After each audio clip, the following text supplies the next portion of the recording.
you'll take goals from anywhere. You'll take balanced scoring. You'll take scoring up and down your lineup. You'll take scoring from defensemen, certainly.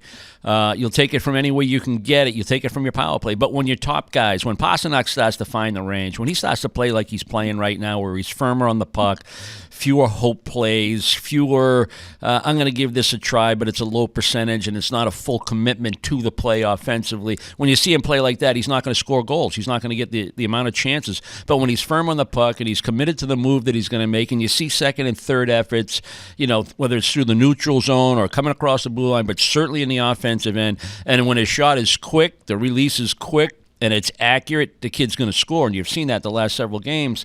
And that gives you a good feeling that he's finding his game. He's got to pull a few other guys that are in that same category, meaning the top offensive guys with him. They need more from their captain in terms of offensive production. The last couple of games have been really, really tough on Brad Marchand. I think Lindholm's in that category, especially if they're going to be on that first power play unit. I believe in loading up on one power play and encourage them to stay for a minute 10, a minute 15. I believe in that, given the way this roster is.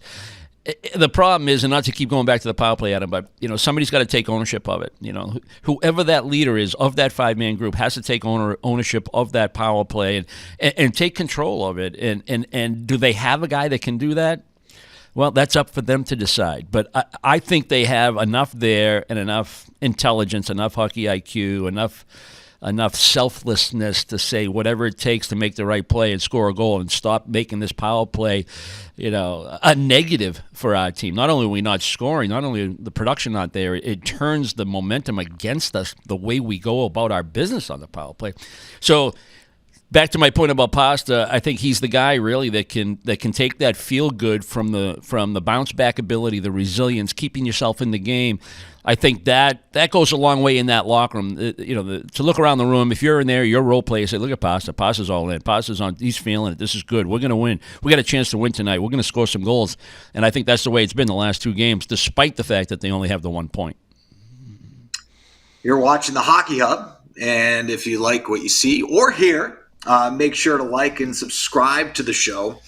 Hockey Hub can be found on YouTube, Spotify, Apple Podcast, Amazon Music, and wherever else podcasts are found. Adam Peller and Andy Brickley here with you as we deliver episode number 26 of the Hockey Hub. I didn't even get into the jersey numbers. I'm rusty because we haven't done this in a couple of weeks, Brick, and I have to now rack my brain. I think the number 26 that comes to mind for me, aside from Mark McLaughlin, who's wearing it now, is Mike Milbury. That's a Mike Milbury 26. So there you go. Yeah. Certainly watched Mike when I was a youngster or younger person. Certainly part of that Lunch Pail AC group that was always entertaining. And Mike laid it on the line every night, had a great career. Local guy, I appreciate all that. Certainly in my years in Boston, 26 was one Glenn Wesley. Yes. Who was part of the Cam Neely deal, if people remember. And that kid, I'm telling you, he was a good player, Adam. He could skate. He could skate all day. And, he had everything it took to play the game. He could skate. He could move the puck. He could shoot it. He was strong. He was physically fit. He loved the game. Yet you felt like he left you wanting more. Like, give me more. Like he could have been even, better player. Then he went down to Hartford, Carolina, and he played what? He must have played 1,400 games in this league, I think. Yeah. And a big part of that was because that kid, he could throw his skates on right now and wouldn't look out of place. That's how gifted a skater he was.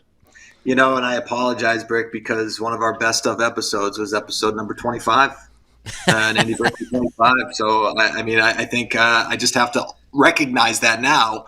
Hockey Hub Podcast, episode 25, and Andy Brickley 25. Yeah, so you mentioned Mike Milbury 26. 25 for me when I was young was Gary Doak, the late Gary Doak. Sammy, what an awesome guy he was. And when I came to the Bruins, I was one of those guys that, give me a number. I'm just happy to have that B on my chest. And I got 25, and the year before I came to the Bruins, that was Willie Plett that wore 25. So that jersey was a little big on me. All right. So, as we continue episode number 26, we were talking about number 88. And let's hear from David Pastrnak after another 2-goal performance following the overtime loss to the Islanders.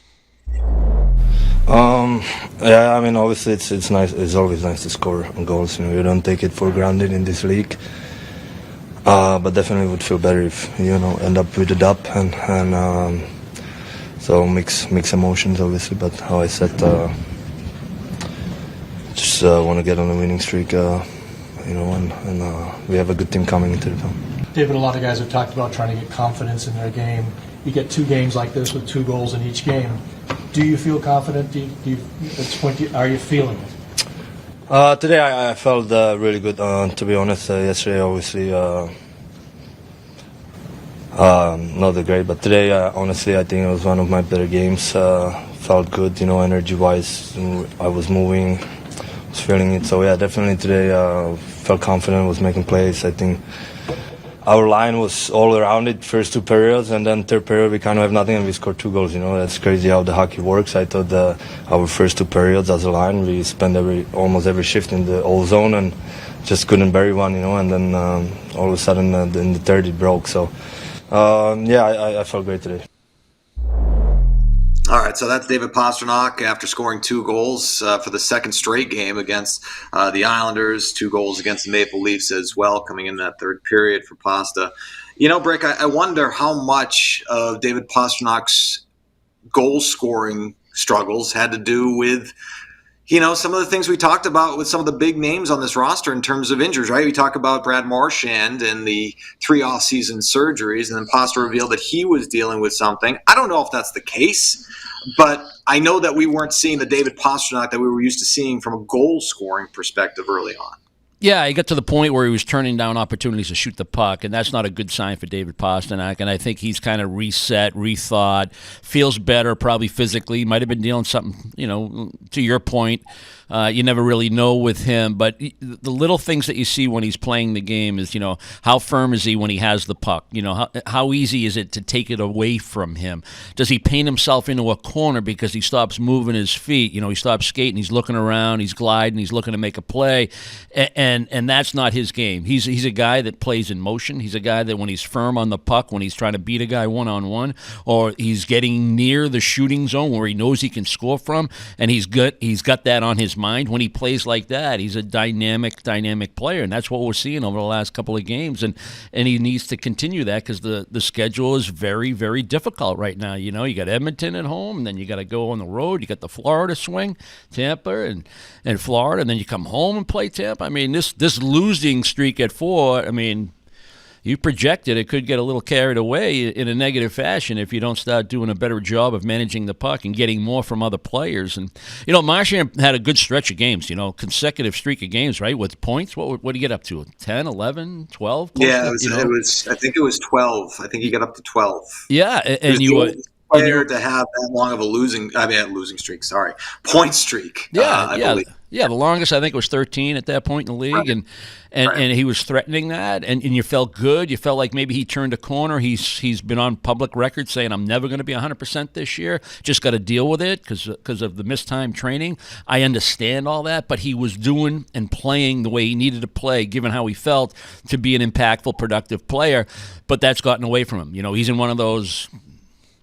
He's one of those roller coaster where he's in dip right now, or he's not handling the puck well. He's not getting where he needs to get. He's not getting his shots through. He had the chance to win it in overtime last night. It doesn't go his way, but and you need him. He's a big part of what the Bruins do in every aspect of what they do. Killing penalties, power play, 5-on-5, goals, big plays, tenacity, winning pucks.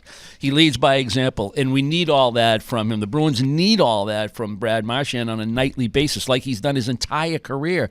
And when it looks like this, and you're getting goals, and you're getting that determined effort from Pastrnak, the Bruins don't have enough in terms of high-end offensive talent to to carry the offense. And if you're not going to get it from lines 3 and 4, that top 6 becomes a concern. Like, how do we shape it? How do we construct it?